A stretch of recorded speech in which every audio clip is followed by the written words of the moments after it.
Welcome to AD Dictation. Please subscribe the channel and hit the bell icon to get latest updates at first. If you have any query, then please let me know in the comment section below. Ready, start. Keeping in view the aforesaid principle, the language employed in the notification has to be appreciated. Benefit of deferment of tax is granted under certain terms and conditions. One of the terms and conditions pertains to repayment of deferment of tax amount by the industrial unit. The first part of subpara within bracket 1 of para 5 stipulates that the repayment of deferred tax amount shall have to be done after the completion of eligibility period of deferment or the prescribed percentage limit of fixed capital investment, whichever reaches earlier. In the case at hand, the period of exemption has been converted to period of deferment of tax. There is no dispute that the assessee has availed the exemption for a period of 6 years and he is entitled to deferment of tax for the rest of the period which commenced in 2006.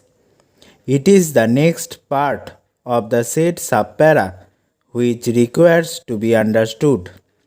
The notification lays a clear postulate that repayment of total deferred amount shall have to be done in 10 equal 6 monthly installments in such a manner so as to be completed within 13 years from the date of start of deferment.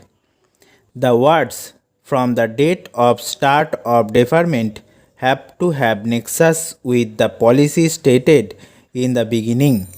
The policy would apply if the unit has commenced between 1/9/1995 and 31/8/2000, that it has a registration certification from the prescribed authority, and that, most importantly, it has been given an eligibility certificate for the said purpose.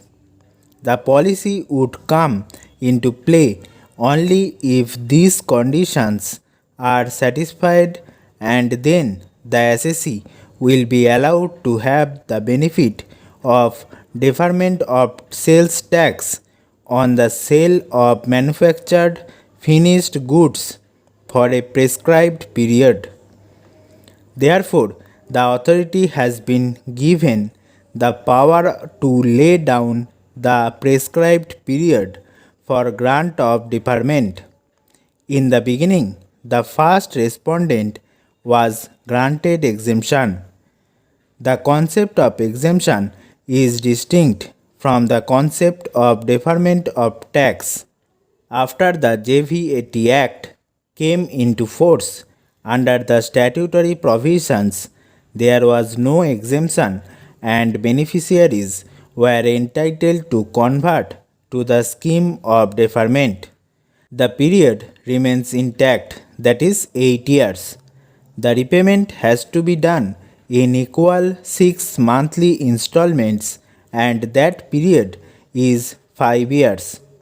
The repayment commences after completion of eligibility period of deferment or the prescribed percentage limit of fixed capital investment, whichever is earlier.